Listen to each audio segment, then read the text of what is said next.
गौतम बुद्ध अपने ज्ञान को लोगों तक पहुंचाने के लिए नगर नगर गांव गांव घूमते फिरते रहते थे। एक बार गौतम बुद्ध अपने कुछ भिक्षुओं के साथ एक नगर में पहुंचते हैं और उस नगर के लोगों को इकट्ठा कर उन्हें प्रवचन देते हैं। कुछ समय बाद गौतम बुद्ध के पास नगर का ही एक व्यक्ति उनसे मिलने आता है और उन्हें कहता है, मैं आपसे एक प्रश्न पूछना चाहता हूँ। महात्मा बुद्ध कहते हैं, तुम्हारा जो भी प्रश्न है तुम मुझसे पूछ सकते हो। वह व्यक्ति गौतम बुद्ध से कहता है, आपको हजारों लाखों लोगों ने सुना, आप हमेशा परम शांति की बातें करते हैं, खुद को जानने की बातें करते हैं, परंतु मुझे ऐसा नहीं लगता कि किसी ने खुद को जाना है या किसी ने परम शांति को पाया है। यदि लोग आपको जानने के बाद भी परम शांति को नहीं पा रहे हैं और खुद को नहीं पहचान पा रहे हैं, तो आपके प्रवचन सुनने का फायदा ही क्या है। महात्मा बुद्ध मुस्कुराते हैं और उस व्यक्ति से कहते हैं, तुम्हारा प्रश्न बहुत अच्छा है, मैं इसका उत्तर भी दूंगा, परंतु आज नहीं। इसका उत्तर मैं तुम्हें कल सुबह दूंगा। कल सुबह तुम मेरे पास आना, परंतु ध्यान रखना, जहां आने से पहले तुम्हें एक काम करना है। वह व्यक्ति महात्मा बुद्ध से कहता है, मुझे क्या काम करना होगा। महात्मा बुद्ध कहते हैं, मेरे पास आने से पहले इस पूरे नगर में घूमकर प्रत्येक व्यक्ति से ये पूछ लेना कि कितने लोग परम शांति को चाहते हैं और खुद को जानना चाहते हैं। बस उनसे उनकी इच्छाएं जान लेना। इसके बाद वह व्यक्ति अपने घर चला जाता है।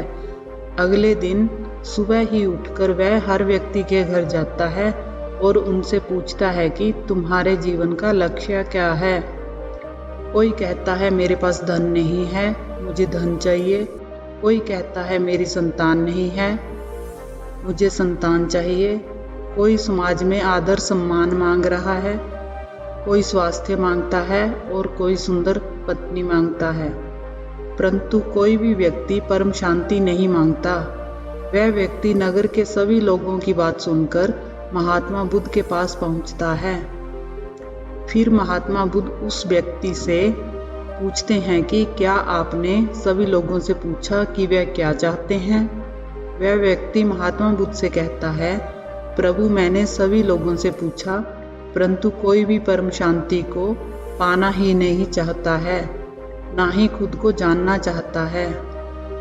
महात्मा बुद्ध कहते हैं, जब कोई व्यक्ति खुद को जानना ही नहीं चाहता और परम शांति को पाना ही नहीं चाहता है, तो मैं चाहकर भी क्या कर सकता हूँ।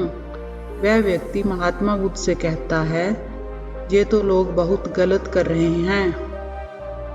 तब महात्मा बुद्ध, वह कुछ भी गलत नहीं कर रहे हैं, उन्हें जो सही लगता है वे ही चाहते हैं और उसी के लिए प्रयास भी कर रहे हैं। वह व्यक्ति महात्मा बुद्ध से कहता है, इस तरह तो लोग भटक रहे हैं, ऐसे में लोग कहाँ पहुँचेंगे। क्या इसका कोई उपाय नहीं है कि लोग सही रास्ते पर आ सकें। महात्मा बुद्ध मुस्कुराते हैं और कहते हैं, इसका सिर्फ एक ही उपाय है। अगर तुम समझ गए हो कि सही रास्ता क्या है तो तुम सही रास्ते पर चलो। अगर तुम समझ गए हो कि बाहर की खोज करना व्यर्थ है तो तुम अब अपने भीतर की ओर मुड़ो। अगर तुम ये सोचते हुए बैठे रहोगे कि लोग भी उसी रास्ते पर चलने चाहिए जो सही है, तो तुम कभी भी सही रास्ते पर नहीं चल पाओगे। इसलिए तुम लोगों की प्रतीक्षा करना छोड़ दो। तुम अपना पहला कदम आगे बढ़ाओ और अगर तुम सब कुछ जानते हुए भी अभी भी अपना पहला कदम आगे नहीं बढ़ाते हो, तो तुम भी और लोगों में शामिल हो जाओगे। और फिर दोबारा कोई आकर मुझसे पूछेगा कि बुद्ध, आपके प्रवचन सुनते तो बहुत सारे लोग हैं, परंतु उनके भीतर कोई बदलाव क्यों नहीं आया। इसलिए जरूरी बात ये नहीं कि लोग सही रास्ते पर चल रहे हैं या नहीं। अगर तुम्हें समझ आ गया है कि सही क्या है और गलत क्या है, और अगर तुम अपना रास्ता सही चुन पा रहे हो, तो उस सही रास्ते पर आगे बढ़ो। ज़्यादातर लोगों के मन में एक ही बात रहती है कि जीवन में अब बदलाव होना चाहिए, लेकिन ये बदलाव तब तक नहीं होगा जब तक आप अपने भीतर बदलाव का चयन नहीं करेंगे। आपको ये कहानी कैसी लगी कमेंट करके ज़रूर बताएं। अच्छी लगी हो तो वीडियो को लाइक करें, चैनल को सब्सक्राइब करें। कहानी को अंत तक सुनने के लिए आप सभी का धन्यवाद।